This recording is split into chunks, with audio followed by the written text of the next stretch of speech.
Hola, ¿qué tal? Soy Pablo Gil. Bienvenidos de nuevo a este episodio del Radar. Como veis, no estoy donde habitualmente suelo hacerlo. Estoy en Lima de viaje en una ruta por Latinoamérica, con lo cual la calidad del audio y del vídeo no es la habitual. Espero que aún así os pueda ofrecer un resumen bastante cercano de lo que ha acontecido desde el punto de vista económico, porque ha habido novedades importantes. Durante la última semana hemos tenido la gran decisión de la Reserva Federal. Había un relativo empate técnico entre aquellos que abogaban por un recorte del 0,50% frente a otros que planteaban un movimiento de 0,25%. Finalmente, la Reserva Federal se decantó por la bajada más agresiva, pese a que la economía en el fondo sigue mostrando una gran resiliencia, apoyada por un consumidor estadounidense que no cede en su capacidad de consumo. Por otro lado, Powell tenía un papel interesante a la hora de hacer la conferencia en el que no desatase los miedos a que este movimiento de 0,50% fuese porque veía riesgos inminentes en un cambio de ciclo. Y lo hizo con contundencia, diciendo que la situación de la economía estadounidense es muy sólida, muy buena, que la tendencia en la evolución de los datos de inflación es exactamente lo que querían ver, eso que decían, queremos más confianza para proceder con el recorte de tasas de interés. Por otro lado, es evidente que la preocupación sobre la evolución de las tasas de desempleo, que ha suscitado un montón de artículos de economistas durante los últimos meses, Powell vino a decir esto es normal, lo anormal era lo que teníamos antes, tasas de desempleo del 3,4% con el doble de puestos de trabajo ofrecidos que demandados, y lo que hemos visto hasta este momento es una normalización del mercado laboral, y lo que quieren, y de ahí la bajada de 0,50%, es evitar que esa normalización acabe generando un declive en el entorno del empleo, y en sus propios pronósticos hablaban de un repunte hasta el 4,4% en la tasa de desempleo, pero a partir de ahí una vuelta hacia un nivel idílico del 4,2% durante los siguientes 2 años. Por tanto, un mensaje que gustó mucho a los mercados en el sentido de llega la normalización monetaria, pero no porque haya una desaceleración económica, sino simplemente porque hemos acertado con la lucha contra la inflación. Como digo, un mensaje que en general trajo mucha tranquilidad a los inversores. Por otro lado, en los datos macro lo que vimos es más de lo mismo, un sector manufacturero que cada vez está más débil, que al igual que pasa en el resto del mundo, parece que cotiza de forma habitual en tasas recesivas por debajo de 50 en términos de PMI, pero que se compensa con creces con un sector servicios que sigue muy fuerte, tal y como denota el salto desde 54,3 a 54,4 en esta última semana. En el lado de Europa, lo que hemos visto son unos datos de inflación muy similares a los que preveía en las expectativas de mercado, con un desplome desde el 2,6 al 2,2 en la inflación general, que como digo ya estaba descontado, y una inflación subyacente mucho más reticente a seguir avanzando hacia la cota y objetivo del 2%, porque la realidad es que lo que está ayudando a un mejor comportamiento de las tasas interanuales es el desplome del coste de la energía, especialmente del petróleo, y hemos visto esa realidad en un dato de inflación subyacente que apenas mejora una décima desde el 2,9 al 2,8%, lo cual no quita para que el mensaje de Christine Lagarde siga siendo en línea con habrá más recortes de tasas de interés durante los próximos trimestres, a pesar de que advertía que probablemente en el último trimestre de este año la inflación ya no evolucione favorablemente, sino que veamos un repunte temporal que, según sus palabras, no debería ser preocupante. Por el lado del Banco de Inglaterra no hubo ninguna novedad, básicamente casi unanimidad a la hora de decidir mantener las tasas de interés sin cambios, excepto por un consejero que sí votaba por un nuevo recorte de tipos, y la realidad es que tiene bastante sentido teniendo en cuenta lo que ha pasado con los datos de inflación. La inflación general se queda en el 2,2%, tal y como estaba previsto, muy cerca de los objetivos de Andrew Bailey, pero por el contrario la inflación subyacente repunta desde el 3,3% hasta el 3,6%, lo cual aleja un nuevo movimiento de las tasas de interés en el corto plazo. Por el lado del consumo, las ventas minoristas volvieron a salir muy bien, pasamos de más 0,7 a más 1%, y la única, digamos, nota negativa de los datos fue que las encuestas de PMI corrigieron tanto en el sector manufacturero como en el sector servicios, dejando un índice compuesto en el 52,9 cuando veníamos de 53,8. Todavía demostrando una clara expansión económica, pero a un ritmo menor de lo que inicialmente se estaba preveyendo.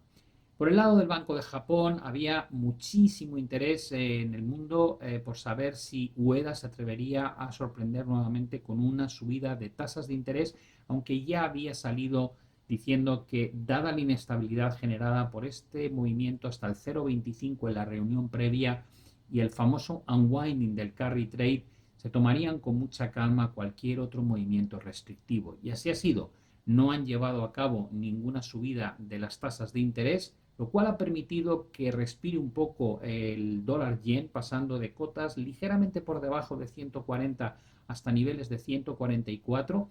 pero realmente no cambia la tendencia que comenzó a originarse en niveles de 162, y sobre todo porque la inflación en Japón se mueve entre el 2,8% y el 3% en función de si miramos inflación subyacente o inflación general, pero en ambos casos muy lejos del objetivo del 2% del Banco de Japón, lo cual suscita la duda de cuándo será el siguiente movimiento de subidas de tasas de interés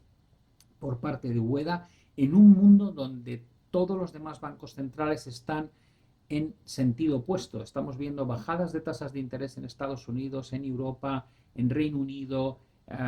bancos australianos, neozelandeses, canadienses, y esto hace pensar que la crisis del carry trade que vivimos en su momento no se puede dar por terminada. No quiere decir que el efecto en los activos de riesgo sea similar, pero lo que sí quiere decir es que probablemente el yen va a tener más recorrido de fortalecimiento que no de debilidad.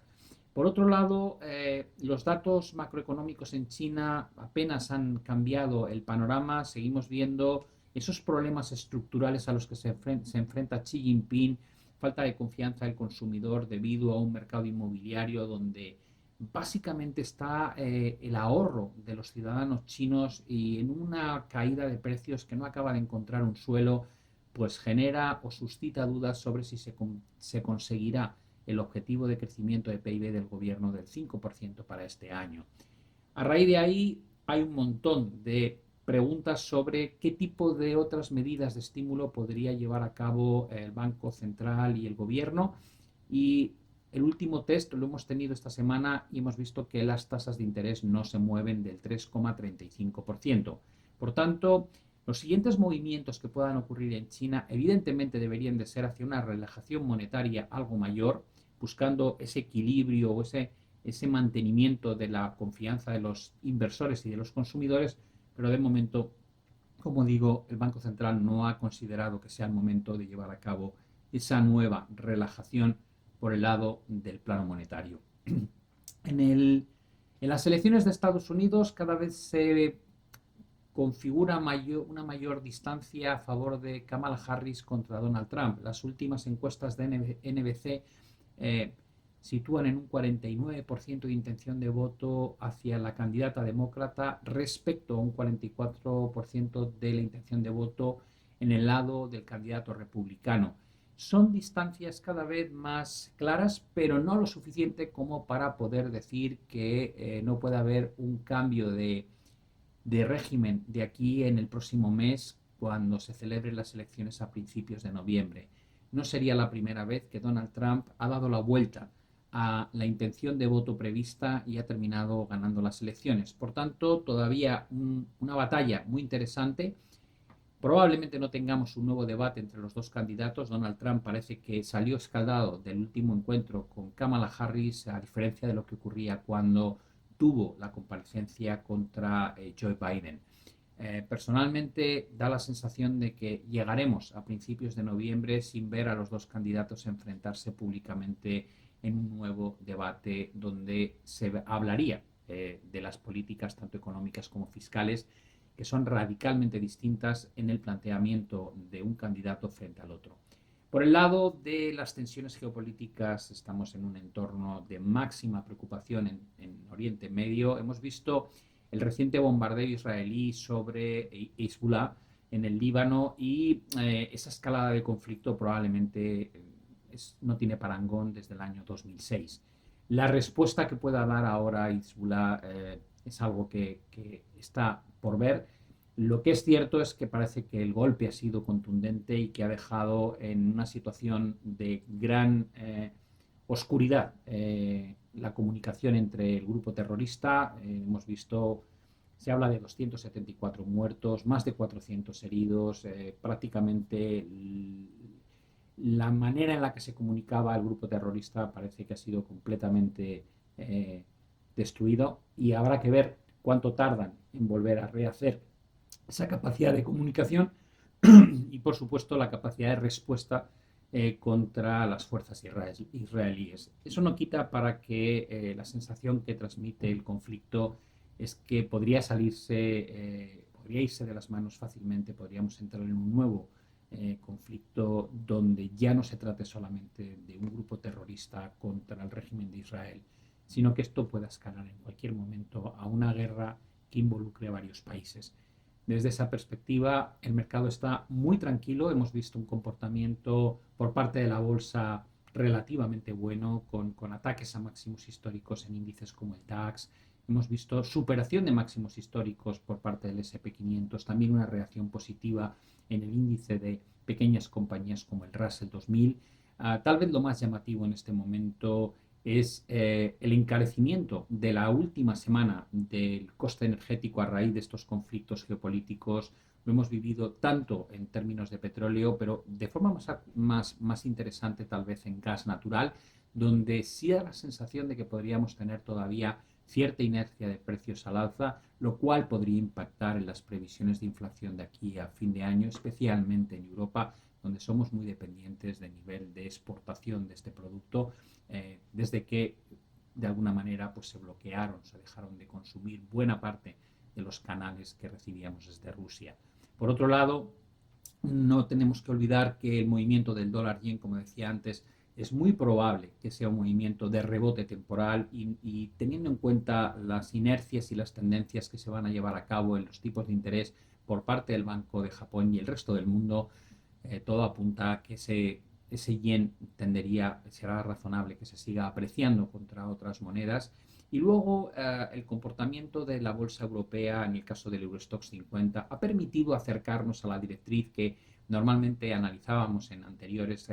emisiones del radar, pero no ha roto ningún tipo de estructura y seguimos manteniendo ese proceso de máximos decrecientes que se inició ya hace muchos meses y que nos mantiene en un entorno de corrección o de consolidación lateral con cierto sesgo negativo respecto a lo que se ve en Estados Unidos. Tampoco hemos visto que haya cambiado el liderazgo dentro de la bolsa americana, con un Nasdaq que representa al sector tecnológico un poco más pesado de lo que ha sido habitual los últimos años. Y por el lado de las criptomonedas, una recuperación interesante desde el punto de vista de Bitcoin, que nos ha acercado al techo anterior, pero todavía no ha sido capaz de romperse, y por tanto no cambia mucho este entorno que llevamos comentando desde el mes de marzo, en el que Bitcoin parece que sigue digiriendo la gran subida que protagonizó durante los últimos 4 meses del año pasado y el inicio de enero y febrero de este año, pero dentro de una gran tendencia estructuralmente alcista. Espero que esta foto de lo que está pasando en los mercados os ayude a entender un poquito la actualidad económica. No hemos podido ver los gráficos debido a las dificultades técnicas que tenemos cuando estamos desplazados fuera de España, pero tan pronto como sea posible os actualizaré los gráficos para que los podáis ver. Sin más, me despido con un fuerte saludo desde Lima, Perú, y deseándoos mucha suerte con vuestras inversiones. Hasta la vista.